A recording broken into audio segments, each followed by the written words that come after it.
Bitiwan mo ako! Bastos ka! Hindi, senyora. Hindi ako papayag. Pagkakataon ko na para patunayan na gusto mo rin ako. Ang kapal na mukha mo! Walang yaka, wala kang respeto, wala kang kwenta! Hindi mo na kailangan magpanggap. Kanina nung niyayakap kita, ramdam ko na gustong-gusto mo rin naman. Ano? Hindi yan totoo! Umalis ka ng kwarto ko ngayon din kung hindi sisigaw ako. Gusto mong mag-iskandalo ko? Sasabihin ko sa lahat na gusto mo akong pagsamantalahan. Hindi mo yun magagawa. Paano mo ipapaliwanag? Alam ko na gusto mo ako.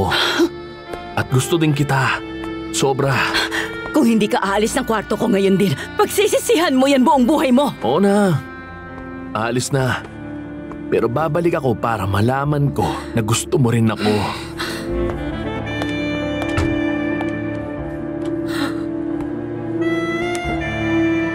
Ngayon napatunayan ko ng gusto niya ako. Oo, ganyan, Beto. Sigurado na to. Sa akin ka na ngayon. Hindi ko talaga alam kung paano kita pasasalamatan sa lahat ng tulong na binigay mo. Walang problema basta maparusahan si Valeria Altamirano. Tutulong ako kaagad. Sa ngalan ni Soledad. Huwag mo na ulit babanggitin ang pangalang yan. Siya ang dahilan kaya si Alfredo. Pero Berta, hindi natin nauutusan ang puso. At kung nahulog si Alfredo kay Soledad, dapat mo yung maintindihan at maghanap na lang ng ibang lalaki na magmamahal sa'yo. Nung pinakulong nila si Soledad ng napakaraming taon, sinubukan kong mapalapit kay Alfredo para magustuhan niya ako. Pero ang nakakabwisit lang doon, nakalaya siya at binalikan na naman siya. Bukod sa siya ang pinakamamahal niya, si Soledad ang ina ng kanilang anak. Ayoko rin kay Rosalinda. Kung gusto mong tulungan kita laban kay Valeria Altamirano, huwag mong banggitin ang pangalan ni Soledad at ni Rosalinda. Maliwanag?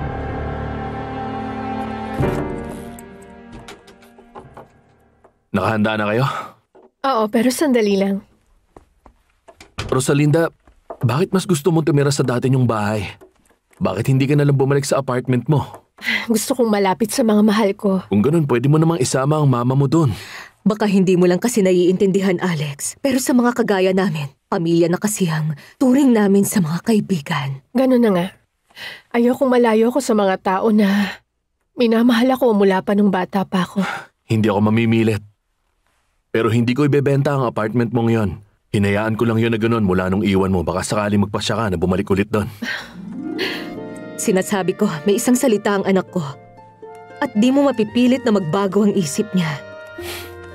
Hihintayin kita sa labas.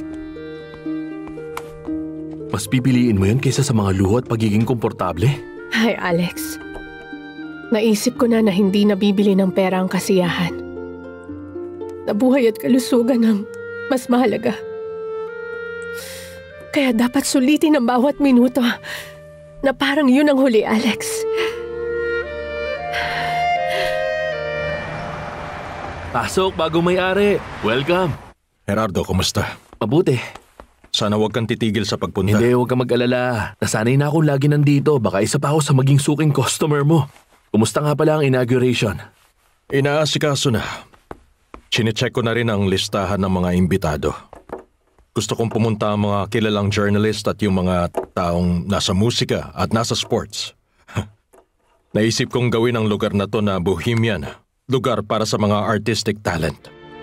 Pero Rosalinda, hindi ko maintindihan. Bakit kung magsalita ka parang katapusan mo na? Dahil walang kasiguraduhan ang hinaharap, Alex.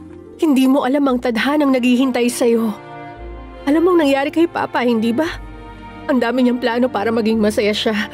Kasama ko at si Mama. Hindi ba? Masyado pang maaga para pag-usapan yan. Walang nakakaalam niyan. Walang pinipiling edad ang pagkamatay. Ewan ko. Basta ngayon oras na para umalis tayo na makapagpahinga na. Magandang gabi. Pwede ko ba siya makausap? Sino nagpapasok sa'yo? Yung senyora sa labas, siya daw si Soledad. Siya ang mama ko. Naiintindihan ko na kung bakit maganda ka. Kamukha mo kasi siya. Sobra.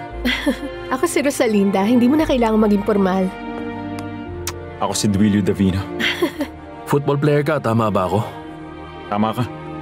Kaya pala sabi ko na parang pamilyar. Pasensya ka na kung hindi kita nakilala kaagad. Mabuti at nagustuhan mo mga bulaklak. Kung ganun, ikaw palang nagpadala. Oo. Nandito ako dahil gusto kitang batiin. Pasensya ka na pero kailangan na rin kasi naming umalis. Oo. Magkita tayo ulit. Ano kasi? Wala siyang oras. Sobrang busy ni Rosalinda sa mga performance niya. Hindi ako basta-basta sumusuko sa lahat. Araw-araw kitang pupuntahan. Hindi mo na kailangan gawin Pag yon. interesado ako, hindi mo ako mapipigilan. Talaga? Tapos ka na ba? Sabi ko kailangan na naming umalis. Walang problema. Magandang gabi, Rosalinda. Magandang gabi. Bukas na lang. Bye. Napakakulit naman ng lalaking yan. Alex, may utang na loob ako sa mga tagahanga, di ba? Ano, halika na? Bakit nandito ka? Para makita si Erica. Sinabi ko nang hindi na ako papayag na makita mo siya ulit. Pero anak Hindi ko nga! si Erica. Hindi! Mas pinili mong maging singer at dancer. Paano mo nagawang sabihin ang mga ganong bagay kay Rosalinda? Anong klaseng lalaki ka, ha? Isang klase ng lalaki na pinoprotektahan lang ang anak mula sa masamang impluensya ng kanyang ina. Mag-usap tayo, Fernando Jose. Malinaw ang pagkakasabi ko sa iyo noong huling nag-usap tayo na wala na akong pakialam sa kanya. May pinagdadaanan siya ngayon. Walang namamagitan sa amin ni Duilio. Wala nga. Oo, sa ngayon wala. Pero sigurado ko na itutuloy niya ang ginagawa niya para makuha ang gusto niya. Sabi ko maghintay ka at iipunin ko ang pera. Kahit na hindi kumpleto. Itong dala ko lang ang kaya kong ibigay. Wag! Rosalinda.